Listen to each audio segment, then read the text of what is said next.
Writers may make the mistake of making all their sentences too compact. Some have made this accusation against the prose of Gibbon. An occasional loose sentence prevents the style from becoming too formal and allows the reader to relax slightly.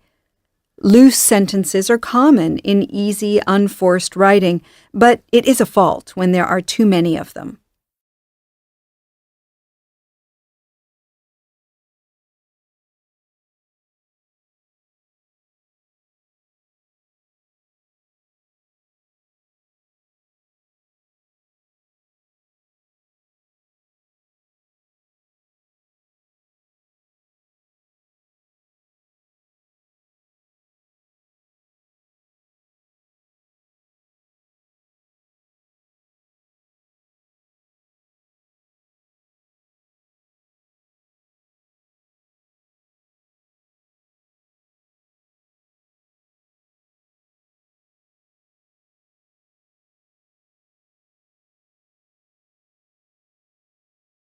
There is a long history of rulers and governments trying to legislate on men's hair, both the length of the hair on their heads and the style of facial hair.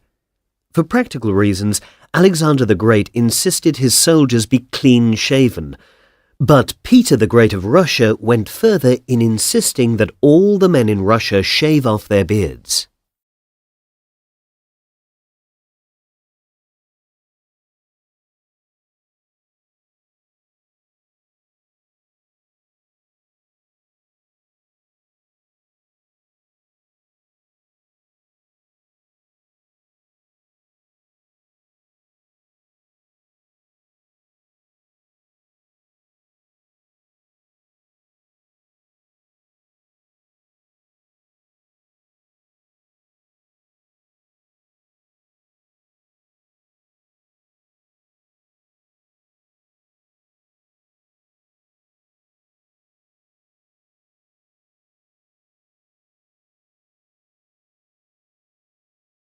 Early in the 19th century, Wordsworth opposed the coming of the steam train to the Lake District, saying it would destroy its natural character. Meanwhile, Blake denounced the dark satanic mills of the Industrial Revolution. The conservation of the natural environment, however, did not become a major theme in politics until quite recently.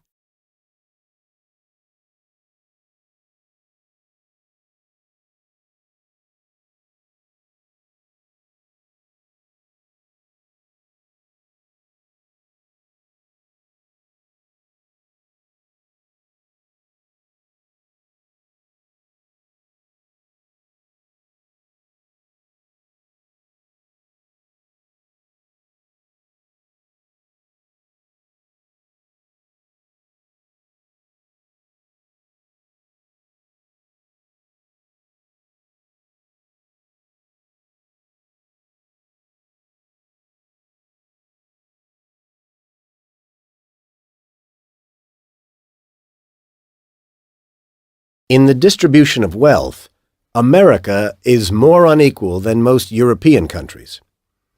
The richest tenth of the population earns nearly 6 times more than the poorest tenth. In Germany and France, the ratio is just over 3 to 1. The United States also has the largest proportion of its people in long-term poverty.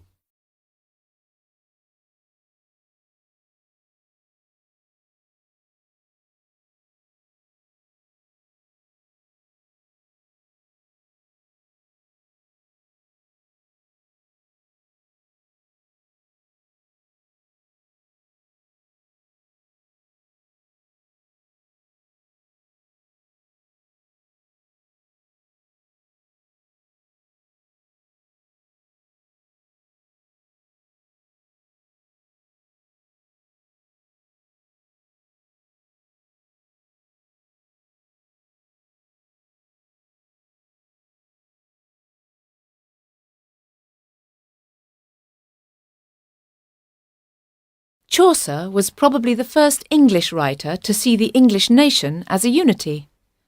This is the reason for his great appeal to his contemporaries, because a long war with France had produced a wave of patriotism, with people no longer seeing each other as Saxon or Norman, but as English, and wanting to read about themselves in English.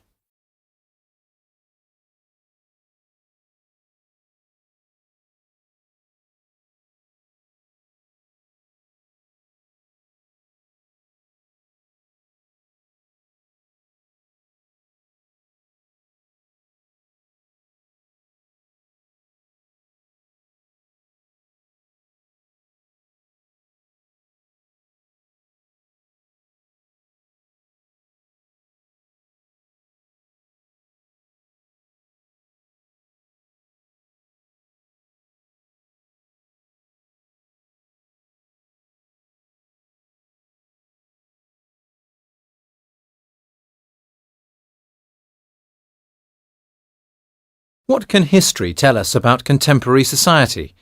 Generally, in the past, even in Europe until the 18th century, it was assumed that it could tell how any society should work. The past was the model for the present and the future. It represented the key to the genetic code by which each generation produced its successors and ordered their relationships.